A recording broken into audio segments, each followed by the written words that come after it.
last type of factoring that you need to know how to do is with binomials, where we might have a sum or a difference of two terms. Now, special cases, again, always factor out any common monomials. The one we're going to be actually looking at is difference of perfect squares, where I've got a difference. I have to have a difference, and the first term is squared and last term squared. We're not going to have to worry about the sum or difference of cubes. So in this first one, some problems are hidden if you're not careful. Remember, always factor out a common monomial. Notice I've got a 3 in common, so we really need to factor out the 3 first. Once we do that, now if you'll notice, I have a difference of perfect squares. And just like the little formula says, you do 2 parentheses, your signs are different, and technically it's the square root of the front end and square root of the back end. So there's my 3. I've got to keep it. So I've got 2 parentheses. I always put a plus and a minus. That's just me. But square root of x squared is x, so that goes in the first part. Square root of 4 is 2, and that goes in the second part. So if you try and FOIL that, you'll find out that your O and the I will eliminate one another because they're the exact same thing and opposite signs.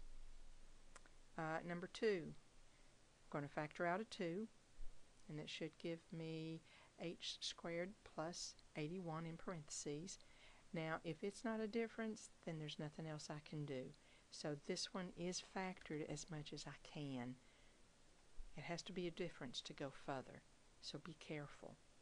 This one, I've got a difference. M squared's perfect. Square root of 36 is 6. So do 2 parentheses with a plus in the middle of one and a minus in the other. The m goes in front of the sign, 6 goes behind. So that one's done. Anytime you've got an exponent larger than 2, don't trust it any further than you can throw it, because this thing goes for a long time. I've got a difference, and as long as my exponent is even, it's a perfect square. So the square root of g to the 8th is g to the 4th. So I've got a plus, I've got a minus, square root of that, notice goes in front of the sign, square root of 1 goes back. The problem with high exponents is that as long as you have a difference, it still goes. Now this is still a factor. It has to come down. But I can't go any further because there's a plus. This one being a minus, it does go again. So this one splits up. Notice I've got a plus and a minus. Square root of g to the 4th is g squared. Square root of 1 is 1. So this one's done. That one's done.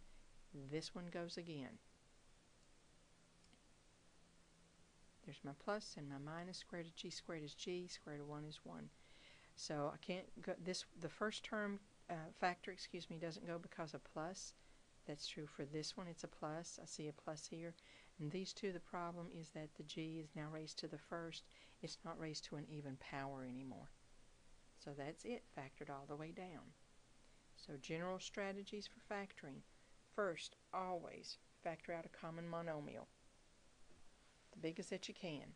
If the leading coefficient is negative, then when written in descending order, factor out that -1.